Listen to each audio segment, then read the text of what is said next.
नमस्कार दोस्तों, मैं राजकुमार मौर्य प्रखर इंडिया यूट्यूब मंच पे आपका स्वागत है। बहुत बड़ी खबर आ चुकी है समाजवादी पार्टी की सांसद इकरा हसन को लेकर। समाजवादी पार्टी ने महाराष्ट्र में चुनाव प्रचार की तैयारी को शुरू कर दिया है।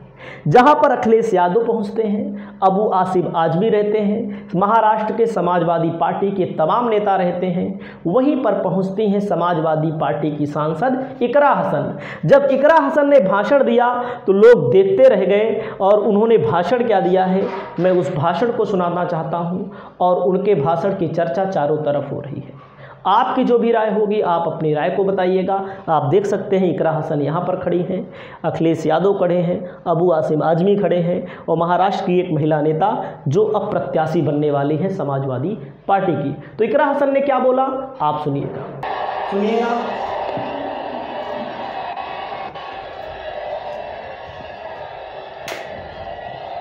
मालेगांव की गयूर अवाम, आप सभी को अस्सलाम वालेकुम, नमस्कार।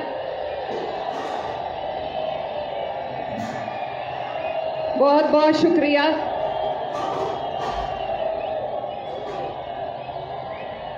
बहुत बहुत शुक्रिया आपका।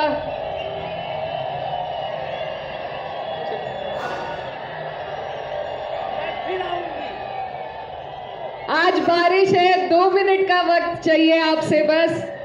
मैं सबसे पहले आप सभी का तहे दिल से शुक्रिया अदा करना चाहती हूँ कि आप यहाँ पूरी महाराष्ट्र की समाजवादी पार्टी की टीम को, हमारे लीडर राष्ट्रीय अध्यक्ष जी माननीय अखिलेश यादव जी को, अबू आसिम आजमी साहब जी को, मेरे बड़े भाई नाहिद हसन और हमारी बड़ी बहन शान बाजी और मुझे सुनने के लिए आप यहाँ इकट्ठा हुए, मैं दिल की गहराइयों से आपका शुक्रिया अदा करती हूँ।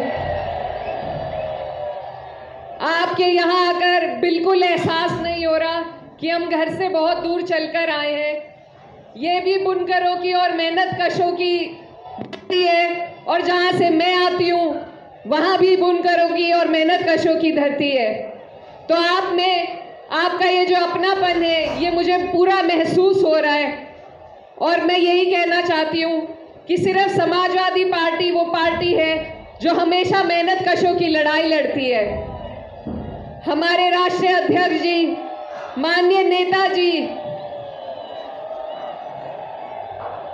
हमारे राष्ट्रीय अध्यक्ष जी, स्वर्गीय नेताजी हमेशा गरीबों की, वंचितों की, मुसलमानों की, पिछड़ों की लड़ाई लड़ते आए हैं और इस मुहिम को महाराष्ट्र में भी जिंदा रखा है हमारी पार्टी की जिंदा दिल टीम ने, अबू आसिम साहब ने। और अब चुनाव का समय है, हम सब आज आपके बीच में आए हैं। आप जानते हैं कि कैसे लोग आज हमारे ऊपर बैठे हुए हैं, किस किस तरीके से हम पर जुल्म और सितम ढाए जा रहे हैं, हमसे हमारे सारे हक और अधिकार छीनने की कोशिश हो रही है। एक बहुत बड़ा गठबंधन आपके लिए बनाया गया है जो यहाँ पर चुनाव लड़ने जा रहा है, लेकिन मैं अपनी पार्टी के लिए आपको कहने आई हूँ कि हमारी पार्टी आपको सशक्त करने के लिए, आपकी मजबूती के लिए जिस तरीके से यूपी में जद्दोजहद कर रही है उससे ज्यादा मजबूती से हम आपके बीच में महाराष्ट्र में मेहनत करने का काम करेंगे। तो मेरी बस आप सबसे यही अपील है कि ये जो वक्त है, ये जो सांप्रदायिक ताकतें हैं, ये हम पे तरह तरह के जुल्म करके हमें बांटना चाहती है, लेकिन हमारे आदरणीय नेताजी, हमारे राष्ट्रीय अध्यक्ष जी ने पीडीए का नारा उत्तर प्रदेश में दिया और आपने उसका परिणाम लोकसभा के चुनाव में देखा।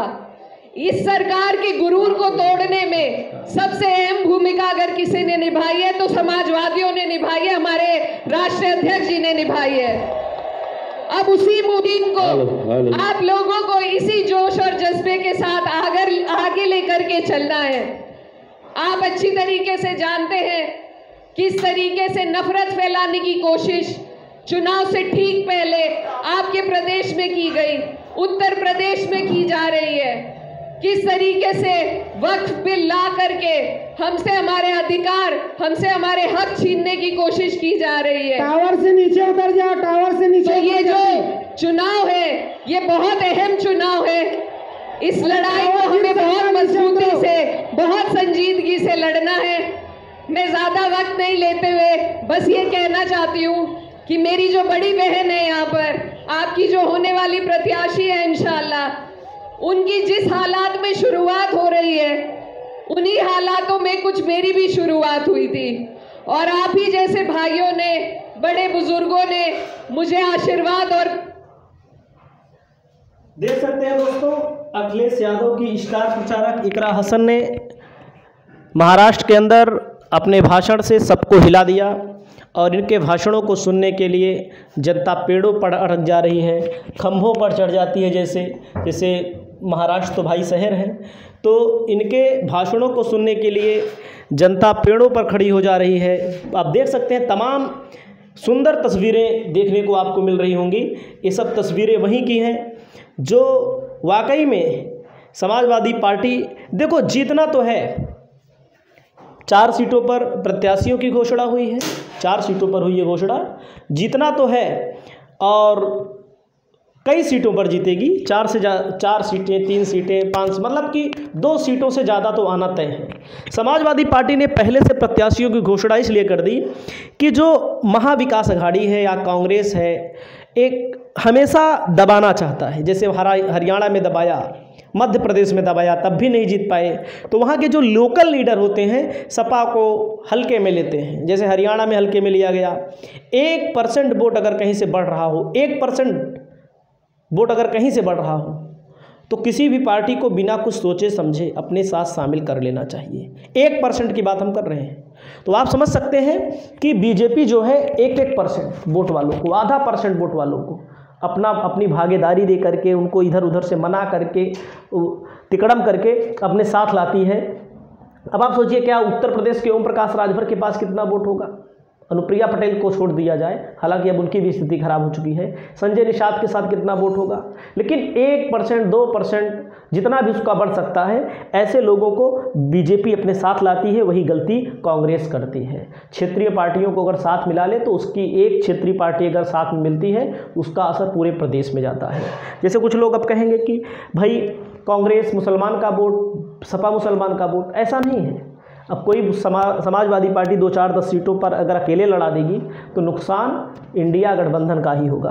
तो आप समझ सकते हैं ये तमाम तस्वीरें बारिश में भीगते हुए। आप देखिए लोग यहाँ पर पहुँचे, भारी तादाद में लोग पहुँचे और अखिलेश यादव ने भी भाषण दिया। समाजवादी पार्टी के मुखिया अखिलेश यादव ने भी गठबंधन को लेकर सीटों का मामला ना आने की पेशकश की कि सीटों की कोई दिक्कत नहीं है, लेकिन कम से कम भागीदारी मिलनी चाहिए। आपकी क्या राय है? आप लोग अपनी राय को बताइए। नमस्कार।